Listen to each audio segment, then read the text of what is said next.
Hello, this is Yogeshwar 7000 again, and I'm back with another very interesting and important topic. And today we'll be talking about the direction of planets. As we know that in Vedic astrology, we consider only 9 major planets. And of course, there are upagrahas, but we generally consider 9 major planets, which are Jupiter, Saturn, Sun, Mercury, Mars, Moon, Venus, Rahu, and Ketu. And we do not take into consideration the other planets like Pluto, Uranus, Neptune, etc., which are the recent discoveries. So today we'll be talking about directional planets because every planet out of these 9 planets, as per Vedic astrology, they rule a certain direction.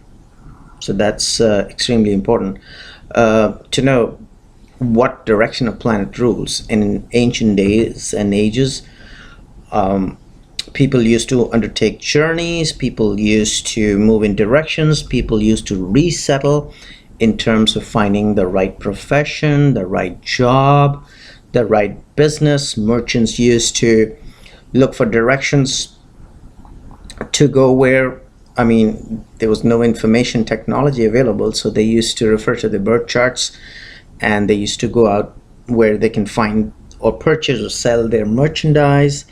A king would consider his birth chart, based on which he would undertake his expeditions, military expeditions for higher learning. Which direction should one go to? What would be the luckiest direction for a person who, for example, wants to undertake a higher learning? So all these things were undertaken, all these matters, important matters and decisions of one's life were being undertaken in the ancient days and ages, based on the understanding that there is a planet which rules a particular direction, and that planet, how that planet resonates with that person in terms of understanding his own birth chart as to how that planet may be placed in his birth chart. So that becomes extremely critical in taking those decisions, based on the understanding that, again, there is, out of these 9 planets, all 9 planets rule a particular direction, and these directions are to be used based on the person's own birth chart, so as to say. So let's first understand, and once again, please refer to my video on Digbala, directional strength, if you've not already watched that. So we'll be talking about these 9 major planets as to what are the directions of these 9 major planets. And let's start with the sun. As we all know, sun rises from the east. The direction ruled by sun is the eastern direction. That's a no-brainer.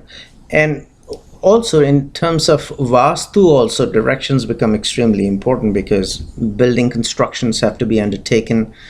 So what objects need to be placed based on what planet rules a particular direction, that also becomes extremely important.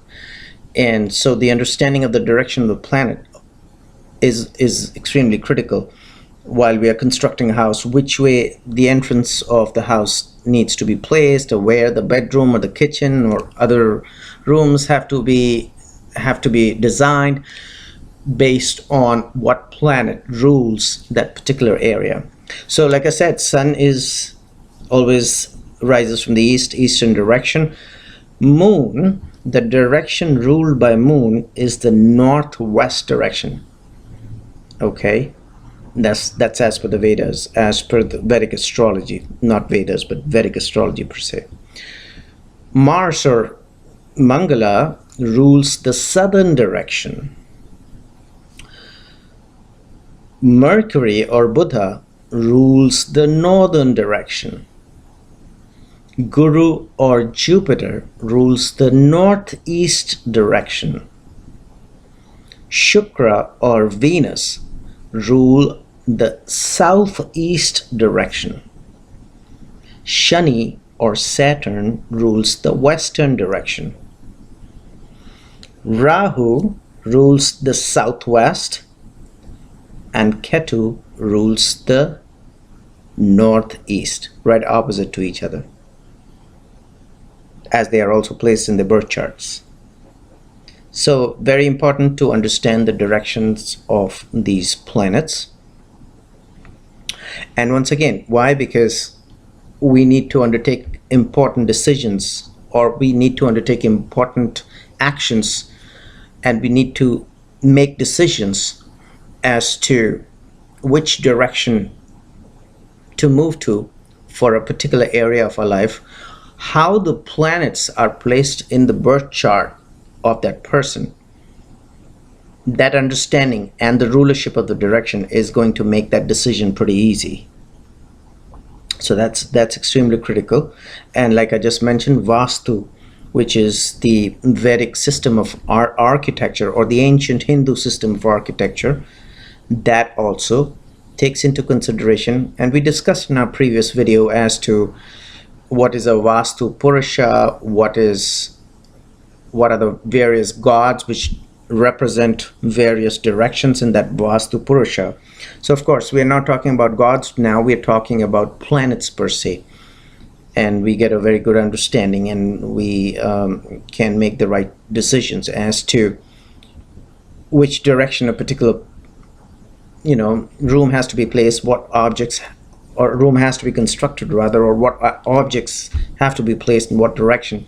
So that makes it very, very scientific. Scientific means based on the Vedic science, so that we are in harmony with the energies where we are living.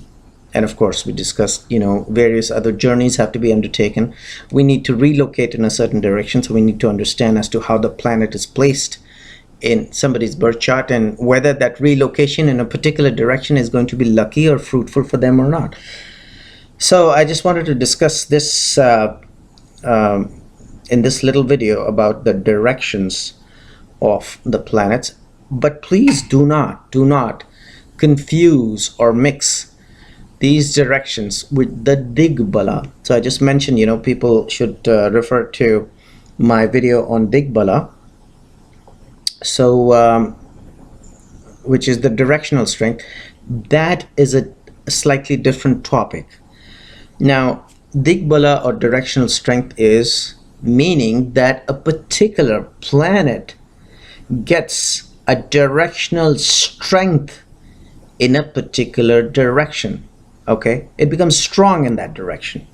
Now that necessarily does not mean that it rules over that particular direction. So please do not get confused with Digbala, which means directional strength, along with the planets which rules over a certain direction. Okay, for example, we'll just go over it real quick. What is Digbala? Jupiter and Mercury rule over the eastern direction. Okay, however, Jupiter and Mercury, no, I'm sorry, I confused it.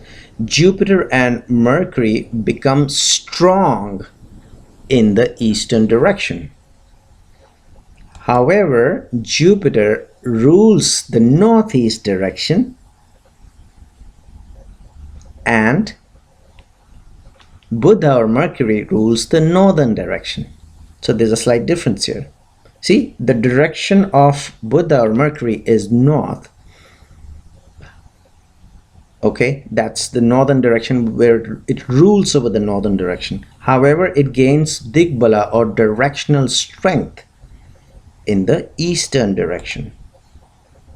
Now, Mars and Sun become very strong, or they gain directional strength in the south. Okay, and as we know, Sun does not rule the southern direction. Sun rules the eastern direction. Now, in case of Mars, there is a commonality here. Mars rules the southern direction also, and Mars becomes very strong, means it gains directional strength in the southern direction. So this is a little common here, but not all planets rule the same direction and become strong in the same direction. Saturn rules over the western direction. And once again, Saturn also gets directional strength or digbala, or becomes very strong in the western direction. So just like Mars, Saturn also rules the same direction and also gets directional strength or digbala in the same direction, which is the western direction. Now coming to Chandra, which is Moon and Venus. Moon and Venus get digbala or directional strength in the northern direction. So they become very strong in the northern direction. However, Moon or Chandra rules the northwest direction. It doesn't, okay? So there's a slight difference here. And Venus rules the southeast direction. So here, see, it's kind of opposite. Venus rules the southeast direction. However, Venus becomes extremely strong or gains digbala or directional strength in the northern direction. So please remember, do not confuse digbala or directional strength along with the rulership of the planets in terms of direction, means what direction a planet rules. And then look at your birth chart and then try to see what makes sense as far as your profession, your life, relocation, moving on to different countries. These days and ages, people have to make a choice. Well, should I move to Dubai, or should I move to UAE, or should I move to Australia or to the US? All these things, and look at your birth chart and try to understand, and you'll get an understanding as to what would be the best direction. Building a house is same thing, best direction. Which direction a particular room has to be placed. What objects need to be placed in a particular direction, so that we are in harmony with these energies of the planets, and which resonates with the planets as they are placed in our birth chart. So hopefully you enjoyed this video, and try to do a little case study as to we would have seen in our lives which have already passed as to which direction we moved to and how it treated us, and when we moved to the west, what kind of a result that gave, or when we moved to a particular direction, or east or south, or whatever, whichever direction you moved to, what was the result, what made sense to you in terms of making important decisions in your life as we go along. So please subscribe to my channel, I will recommend in the meanwhile, and check out my website. There is a link below, and I will see you with an interesting topic very shortly. Thank you.